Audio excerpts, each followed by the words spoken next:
ખોટે જ પડે.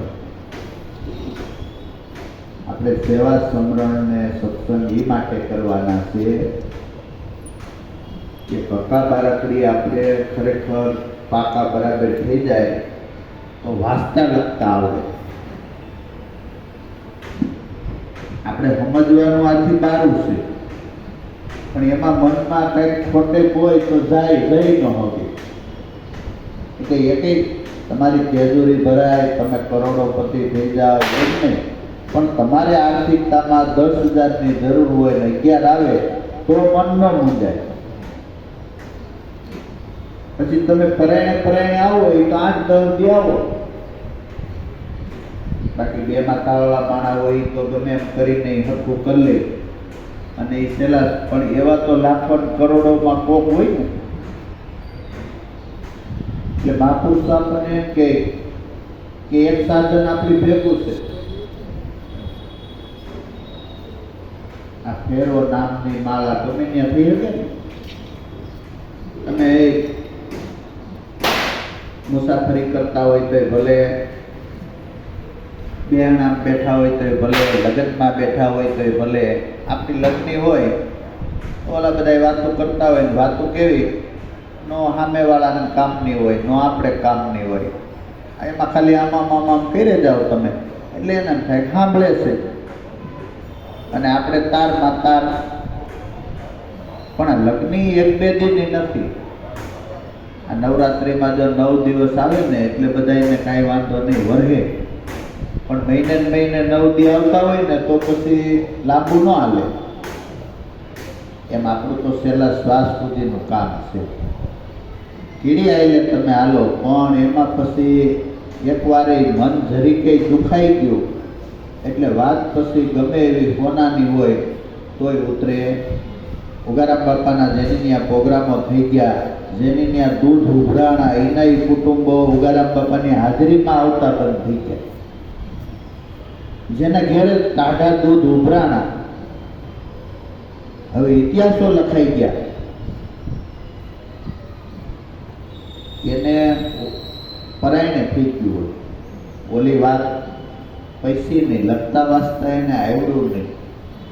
આ તો 16 વર્ષ સોનાની વાતું છે. આમાં કાંઈ થોડું કે ભાઈ તમને આગળ જતા પછી કે હાંડીઓ નડે એમ કરવાનું છે, કાંઈ બકરું કાઢી હાંડીઓ નાખવાનો એમ કાંઈ. આ તો ચોખ્ખી વાત. શિક્ષકને જે ખબર પડે એ જ વિદ્યાર્થીને પડે. આમાં કાંઈ શિક્ષક જાણે ને વિદ્યાર્થી ન જાણે એવી વાતો નથી. સંતો જાણે ને આપણે ન જાણીએ, આપણે મહેનત કરીએ તો આપણે જાણીએ એવી ચોખ્ખી વાત. કે ભાઈ ભમરી બની ગઈ પછી ઈળ છે એ ભમરી ન બને એમ નહીં, એ ભમરી બને અને એના દ્વારા કેટલી ઈળું પાછી ભમરી બને. આ તો એવી રાજ વસ્તુ છે. પણ સેવા સમરણને સત્સંગથી વાંચતા લખતા ટીચરને આવડે એમ આપણને આવડી જવું જોઈએ. ખેલ મોટો હું દેવાનો, આપણે હું અંદર તરત આવી જાય. એ વાણીમાંથી, વિચારમાંથી, ખરેખર જીવનમાંથી એ હુંને મટાડી દઈ એને નિર્વાણ કહેવાય. આમાં વાંચતા લખતા આવડી જાય ને એટલે ઓલા પછી તમારે ગન ગોતવા ન પડે. કોમ્પ્યુટરમાં છોકરાઓ આમ કામ કરતા હોય તો એને કાંઈ આમ આંકડા ગોતવા ન પડે, એની આંગળીઓને જ પછી આંખું આવી ગયું હોય. આમ કરે એટલે પછી એમાં જોવે નહીં હરખું થયું છે કે નહીં, કાંઈ ઘા હાલતા હોય એને. આમ પણ શરૂઆતમાં એમ ઘા ન હાલી હોય. એમ આપણે સેવા સમરણ ને સત્સંગ કરી એટલે ઓલું જ્ઞાન છે ને એ થઈ જાય. અને થઈ જાય ને એ શબ્દોમાં ન આવે, બ્રહ્મપદ વાણીમાં ન આવે, ભલે વિધ કરકે ગાવે. એ પદને પામવા માટે આપણે કમાઈના માણસોને કમાઈ કરવા માટે આ મહાપુરુષોએ ફેરો નામની માળા, જેથી ખરેખર ઘટ ભીતર આ અંજવાળા એટલે કોઈ આવું અંજવાળું નહીં, અંદર તમને પ્રકાશના ભડકા થઈ જાય ને એમ સમજ પડી જાય. આપણે નથી ઓલા ભાઈ બોલ્યા તઈ મને લાઈટ તો થઈ ગઈ હતી કે આમ હોય છે, પણ પછી મેં પૂછ્યું નહીં. આમ એ લાઈટ થઈ હોય તો બાજુવાળાને ન ખબર પડે કે હા આ બાજુ લીલી લાઈટ થઈ હતી, એમ ન હોય. એટલે મહાપુરુષોએ આપણને એ વાત બતાવી કે તમારે ખરેખર મોક્ષના અધિકારી થવું હોય, ભલે કમાઈ નથી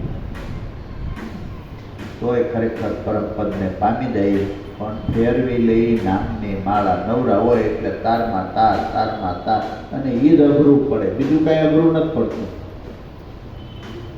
એ કામમાં જ અઘરું છે.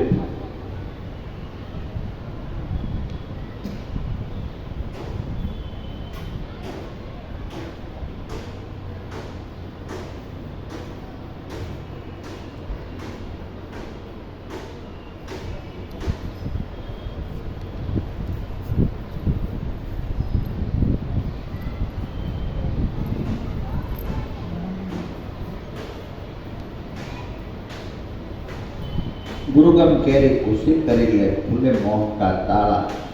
એ તાળાને દૂર કરો તો આ ઘટભીતર સમજ રૂપી ખરેખર અજવાળા થઈ જાય. આપણે છોકરાને સાયન્સ ભણાવી, આર્ટ્સ ભણાવી, કોમર્સ ભણાવી, એની અંદર વિદ્યા આવે એ સમજ આવે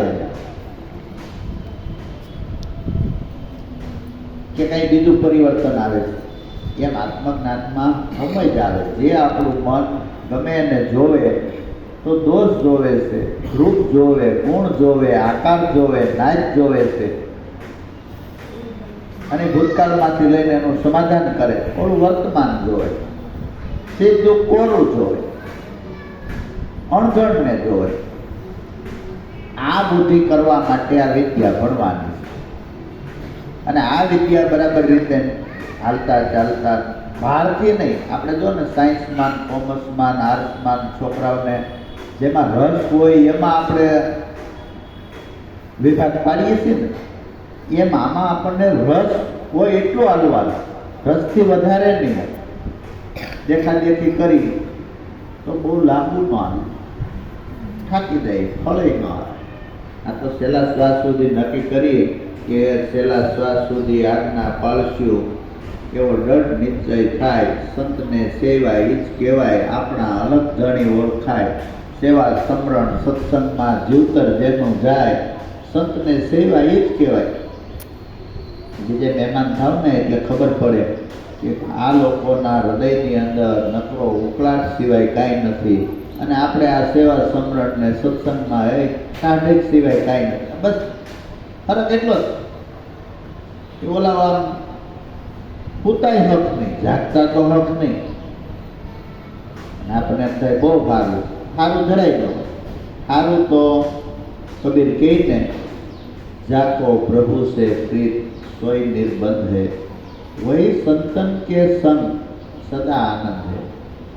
એવા મહાપુરુષો આપણને પરમાત્મા એરે તાર રાખેલા મળ્યા છે, એના સંગમાં આપણને આનંદ છે. બાકી જગતના પદાર્થો, ભોગ પદાર્થો, ગમે એટલા શ્રીમંત માણસો, ગમે એટલા વિદ્યાવાન, ગમે એટલા બળવાન એની ભેગા રહી તો એ આનંદ ન આવે, શાંતિ ન આવે. કેમ કે ખુદ એને નથી, એને કાંઈક તૃષ્ણા, કાંઈક મનને ધરવવા માટે પાયામાં સમરણ જોઈએ, સેવા જોઈએ, સત્સંગ જોઈએ. તો આપણા મહાપુરુષોએ પાયો મજબૂત કર્યો. પછી એને એમ થાય કે આને 12 માળની ઇમારત બનાવવી અને 12ની જગ્યાએ 15ની બનાવવી હોય તો કાંઈ ઘટે, એટલે આપણને પાઠ ભણાવ્યા. તો ગુરુગમ કેરી ખુશી કરી લે.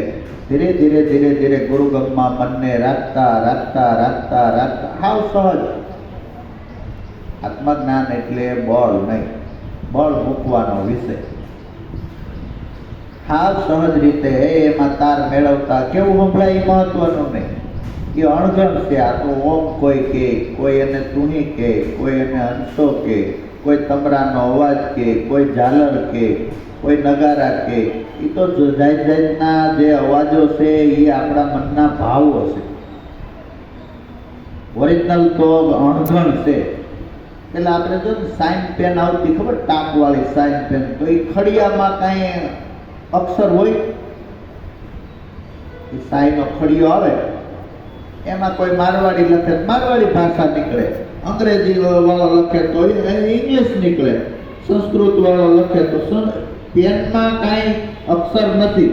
એમ આપણા ઘટમાં અણઘણ છે ને એમાં કોઈ અક્ષર નથી. એ અણઘણને ઓળખાવા હારુંથી મહાપુરુષોએ આપણને એવા અક્ષર આપ્યા છે કે જે એમાંથી સ્વયં ઉઠી રહ્યા એવો રણકો થઈ રહ્યો છે.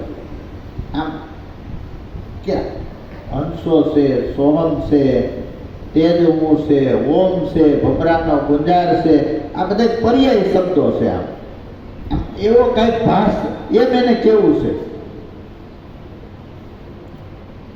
અને આ વાતો આપણે બે ચાર જણા કરીએ એમ નહીં. રવિ સાહેબ જેવા રવિ સાહેબ કે લાલ પીળો લીલો સફેદ ચેતન નથી રંગે કાળો, પાંચ તત્વને ઓથે જેમ ગાજે વાદળ ઓથે. આમ વરસાદ હરુડતો હોય તો કેમ તમે કહો ઓમ કરે છે, રામ કહે છે કે કડાકાન ભડાકાન થતા. આવો અણગણ તમારામાં ખરેખર. અને સદગુરુએ આપણને લક્ષ્ય સંધાન કરીને બતાવ્યો. અને મળી ગયા પછી માણસ કામ ન કરે ને એટલે મહાપુરુષ કે ખેડૂત થયો પણ ખેડ ન કરી, ખેડૂત નામ ધરાવે. આ ખેતરમાં એ કે જાડું જાય હું બીજે પરલે જાવે, નામ લખાયું. હવે અમે સત્સંગી છે ઓલી વ્રતિને ત્યાં રાખી નહીં, અભ્યાસ ન કરાયો.